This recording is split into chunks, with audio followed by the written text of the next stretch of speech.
This video could save your life. Did you know that Bangkok sees 397 road accidents a day, with at least 2 being fatal? Problem: as a visitor, life happens on the roads. They are your gateway to experience the real Bangkok that you will often find in the little side streets after a long walk. Therefore, you need to know how to navigate Thailand's capital safely and smartly. Having explored Bangkok for years and calling it my second home, I'm here to guide you through the roads with ease and confidence. You will discover fascinating insights, learn to spot traffic traps, and master the art of using Bangkok's public street transport like a local. That leads us to 10 short but important facts. Number 1. In Thailand, traffic drives on the left. Number 2. Bangkok's road network has a total length of 702,989 kilometers. Number 3. A 2024 survey identified these 5 intersections with the worst rush hour congestion. These streets can be a pain in the ass too. Number 4. According to the statistical yearbook, there are more registered vehicles than residents in Bangkok. Number 5. Less than a half have a driving license. Number 6. According to the Thai RSC, there were 145,028 traffic accidents in 2024, of which 832 were fatal. Number 7. In 9 out of 10 cases, a motorcycle was involved, although 2 million more cars are registered. Number 8. 4 out of 5 fatalities were male. Number 9. Traffic in Bangkok is heavy throughout the day, but the worst between 7:30 and 9:30 a.m. and between 5 and 7:30 p.m. Number 10. During rush hour, the driving speed drops to 20 kilometers per hour. Number 11. Most fatal accidents occur when traffic is moving faster, between 10 p.m. and 6 a.m. Now you have a general idea of what's happening on the streets. But believe me, numbers don't reflect the true badness. To understand what awaits you there, you have to know that worlds collide here. The fact is that our Western road behavior, especially that of Europeans, is completely different than that of Thais. First example, while our streets always have sidewalks because we love walking, most Thai streets don't have sidewalk, or only very small, broken, irregular sidewalks, because Thais hate walking. Try suggesting a walking date. First thing that I'd like to do. People look at you like you're crazy. You ting-tong. Thais drive or have themselves driven. It's far too hot for them to walk. Oh, miso saweti. 2 tips. On a street without a sidewalk, it's better to walk on the right side so you can see the incoming traffic. And on the street with a sidewalk, be extra careful because A, many floor tiles are loose, and B, some Thais ride their motorcycles on the sidewalk, although this is punishable by a 5,000 baht fine. Second example, this is a zebra crossing, known worldwide as a marking that gives pedestrians priority over car traffic. Not so in Thailand. Most Thais either don't know the meaning or consciously ignore it. There's no other way to explain why you cannot rely on a vehicle to stop for you. You might think that drivers would automatically brake if there was a pedestrian on the road, but does not happen here. It seems as if Thais consider the zebra crossing to be a very beautiful pattern that occasionally brightens up the design of the streets. Oh, so beautiful.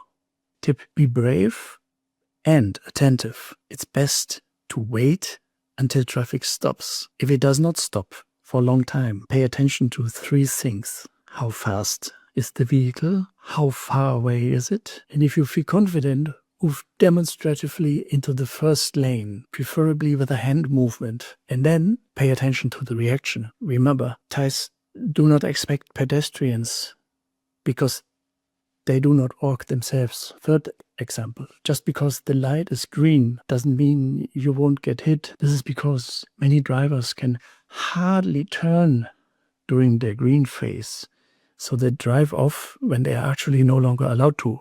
Tip: never trust a Thai traffic sign. Always check the traffic around you and anticipate the situation. Good luck. One cool sidewalk anecdote. Once I was caught in a heavy downpour, but luckily I was wearing flip-flops and shorts. Something very beautiful happened. The Thai people in the area showed me at every corner how deep the next step into the wet unknown would be. So I sometimes put my pants a little higher. This made walking in the river easier, but when I tried to support myself on a wall, they screamed loudly, "No, no, no, no." The reason? The entire wall of the house was full of cockroaches that had escaped from the water on the upper floor. They are the only animals you can encounter on sidewalks. I'm talking about rats near the garbage bags and unfortunately also snakes. By the way, at many stations along the SkyTrain road, there are elevated skywalks between the road and the tracks. They are shady, so you avoid traffic jams, see a lot, take photos, and reduce traffic stress to zero. And something else that most first-time visitors miss: the Green Mile, a hidden walkway that leads from Benjakiti Park to Lumpini Park.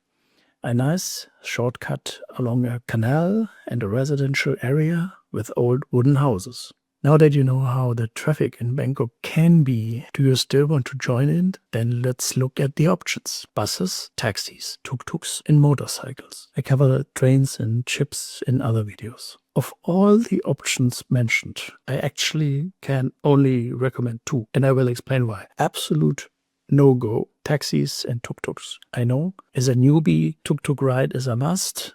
I get it, but do it once and never again if you don't want to have any headache on vacation. Reason one: many taxi drivers and almost all tuk-tuk drivers try everything to rip off tourists. The price quoted is always higher in the end, or they take you on a trip to a friend's souvenir dealer. Tip: learn basic Thai. Follow the route live on Google Maps so you can immediately see if you're going the wrong direction. Insist on the meter in the taxi before you get in. And if there's trouble, pay the price. Learn your lesson. Don't let the situation become violent. In Thailand, it's always your fault in the end. Reason two: as soon as you get into a 3- or 4-wheeled vehicle in Bangkok, you automatically find yourself in a traffic jam. You won't get from A to B, you will stay at A, so it's completely pointless. Tip: if you love traffic jams and want to pay a fixed price for it, book a driver through ride-hailing apps like Grab or Bolt. That leads us to buses. Even with them, you automatically end up in traffic jams, often without air conditioning. And without a special app, the network is impossible to understand at all. But it's super cheap and you're definitely the only foreigner. You meet the locals. Why not try them out 1 or 2 stations and see where you end up? The journey is the destination. Tip: the fare is collected on the bus by a bus conductor. Have change ready and keep the receipt. And now to my absolute favorite, the wonderful but super risky motorcycle taxi. The drivers are on a completely different level. They always stick to the previously agreed price and glide seamlessly through traffic jams like a fish. Smooth, real smooth. Very fast and exciting. A breath of fresh air. 2 problems: you have to hold on really tight, and unfortunately in 99% of cases the drivers don't have a helmet for you. This represents a major security risk and is prohibited. Although most Thais ride without helmets, almost only foreigners are penalized. Tip: book drivers through ride-hailing apps. They always have a second helmet for you. Another advantage of ride-hailing apps: you don't have to tell the driver your destination. You've already stated it when booking. Pro tip: if you take a motorcycle taxi or, despite all warnings, a tuk-tuk or taxi, check the map beforehand at which height you want to get off. You will often start on a main road called Tanon in Thai.